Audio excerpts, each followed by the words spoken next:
Cambridge'in bu yıl bizim için yılın sözcüğü olarak seçtiği kelime parasosyallik. Peki ne demek parasosyallik? Etimolojik olarak baktığımızda para Yunanca'da ona yakın olan, onunla ilişkili olan, aynı zamanda onun dışında anlamlarına geliyor. Ve para sosyallikle birleştiğinde bize tanımladığı şey sosyal olana yakın, sosyal olana benzeyen ama o olmayan. Yani aslında tek yönlü ilişkileri anlatıyor. Sosyal medyadaki işte influencerlarla ya da medyadaki figürlerle onu izleyenlerin bir yakınlık, bir bağ kurması ama bu ilişkinin yönünün tek yönlü olması. Yani izleyen o sempatiyi duyuyor, o bağı kuruyor ama izletenin bu durumdan hiç haberi yok, bu ilişkiden hiç haberi yok. Ve neden bu sözcük bu kadar yaygınlaştı dediğimizde aslında bunun iki temel sebebi var. Birincisi pandemi döneminde hayatlarımıza giren ekranlar. Yani fiziksel göz teması, aynı odada, aynı mekanda bulunmaktan çıkıp kameralar ve işte sosyal medya aracılığıyla daha çok görünür olan bir şeyi sunan ama o sunduğu şeyin içerisinde bir tek yönlü iletişim kuran figürlerin ve bu tarz iletişimin çoğalması ve bunun aslında normalleşmesi. Yani pandemiden önce buna baktığımızda bu tabii bir noktada sadece televizyonlarla bağ kurduğumuz, o kadar ekranlara bakmadığımız 7/24 bizimle bir telefon yoktu yani bir akıllı telefonun olmadığı zamanları düşünelim. Ve o zamanlar bu çok normal karşılanmıyordu. Ama pandemiyle beraber bu yalnızlık, bu tek başınalık, bu izolasyon ve bu izolasyonun içerisinde ekranla kurulan bağ ya da ekrandaki figürlerle kurulan bağ normalleşti. Bu birinci etken. İkinci etkense özellikle son 2 yılda yükselen bir grafikle hayatımıza giren yapay zeka ve yapay zeka etkileşiminin çok artmış olması. Parasosyalliği bağlayabileceğimiz ve derinleştirebileceğimiz, anlaşılmasını kolaylaştıracak iki kavram var. Bunlardan biri yakınlık yanılsaması ve şeffaflık toplumu.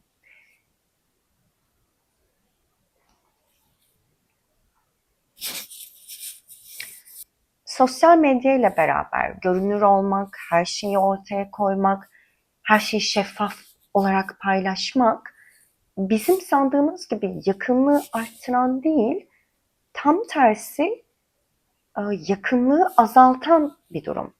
Çünkü ilişkiler iki kişinin öncelikle bir karşılaşması, bir göz göze gelmesi, birbirlerinin varlığından haberdar olması ve sonrasında merak duygusuyla ve merak olabilmesi için bir örtüklüğün, bir gizliliğin de olması gerekiyor. Merak duygusuyla bu iki kişinin birbirine zamansal, duygusal yatırım yapması. Yani o kişiyi tanımak için, onun gizemini çözmek için zaman harcamasıyla ilgili bir durum. Ancak şeffaflık toplumu olduğunda, yani her şey ve herkes çok açık ve tak diye ortaya çıktığında bu bir problem oluşturuyor. Çünkü orada gerçek bir harcanan emek yok. Orada karşılıklı birbirimizi anlama, çözme, dikkat verme durumundan ziyade birinin her şeyi ortaya koyduğu ve her şey olduğu gibi ortaya koyduğu, zamana yaymadığı bir influence durumu var. Yani bir maruz bırakma hali var. Bu da başta yakınlık gibi görünen, yani kendimi açma hali, başta karşı tarafta bir sempati, bir yakınlık doğururken bir yandan da bu bir yanılsama yaratıyor. Çünkü açan kişi, yani kendini izleten kişi kime açtığının, kimin izlediğinin, o yarattığı efektin karşıda bunun nasıl bir etkisi, yansıması olduğunun farkında değil. O yüzden tek yönlü bir ilişki diyoruz. İkinci olarak da akışkan modernite. Yani gerçek ilişkilerin bozulması ve onun yerinin daha çok geçicilik, yüzeysellik, bağlanma olmadan, kırılganlık olmadan, hızla yerinin doldurulduğu ve riskin alınmadığı ilişkiler. Akışkanlık modernitesi de bize bunu anlatıyor. Yani eskisi gibi artık kendi hassas noktalarımı açmak, karşı tarafın önünde kırılgan olmak gibi risklerim yok. Her şey ve herkes hızla hayatıma girebilir ve aynı hızla çıkabilir. Ve benim kaybedecek bir şeyim de çok yok. Ve aynı zamanda bu güvenli. Ancak bu güvenlik bir tık bizi kaçıngan bağlanmaya da götürüyor. Yani o yakınlığı gerçekten kurmadığım için çok hızlı bir şekilde oradan kaçıp gidebilirim ve yeni bir ilişkinin içerisinde o boşluğu doldurmaya çalışabilirim de. Ve bunun en iyi örneğini aslında yapay zeka ile yapılan konuşmalarda görüyoruz.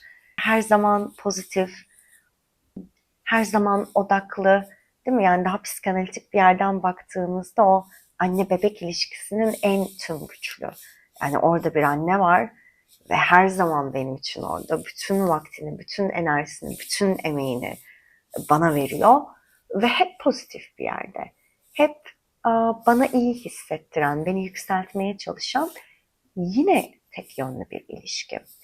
Ve burada aslında bu ilişki bir kazanç gibi görünürken, değil mi, yani ekonomik olarak ucuza geliyor, yani pek bir yatırımım yok. Karşı tarafın da bana pek bir yatırım yok. Aynı zamanda ihtiyacımı çok hızlı bir şekilde karşılıyor. Risk faktörü çok az. Ama bununla beraber bazı parçalarımı feda etmem de gerekiyor. Bunların içerisinde duygular var. Yani kendimi ortaya koymak sadece en güzel, en tatlı, işte en sevilesi parçalarımla değil, belki karşı tarafı zorlayan, belki beni de zorlayan, belki daha kırılgan, daha tetiklenen, daha kolay öfkelenen, daha içinden geçilmesi zor duyguları da yaşayan parçalarımı kabul etmek, onları da ortaya koyabilmekle ilgili bir şey. Onların görülmesi zaten buradaki asıl risk faktörü. Çünkü kırılganlığımı ortaya koyduğumda gerçekten kırılabilme ve yara alabilme riskim çok büyük bir korku yaratıyor. Ve bugünkü sistem aslında bu iki kavramı, özellikle dikkat ekonomisini besleyerek bana durmadan bir sağlayıcılık işlevi veriyor. Yani o sağlayıcı sayesinde ben de diğer parçaları sahiplenme, onlarla çalışma, bir bütün insan olma deneyiminden uzaklaşıp daha kolay bir yere doğru gidiyorum ve daha da ilginci, durumun hiç farkında değilim. O kadar bilinç dışı bir süreç ki, yani geçen Bahar'la yaptığımız varoluşçu buluşmalarda bu konu konuşuldu. Ben anlamadan zaten şekilleniyor sinir sistemim. Sosyal medyada geçirdiğim vakitlerde dopamin sistemim komple hızlı bir salınıma uyumlanıyor. Peki bunun tehlikeleri nedir ya da gelecekte ve hatta şu anda hayatımıza etkisi ne olabilir diye baktığımızda burada Moreno'ya gidiyoruz.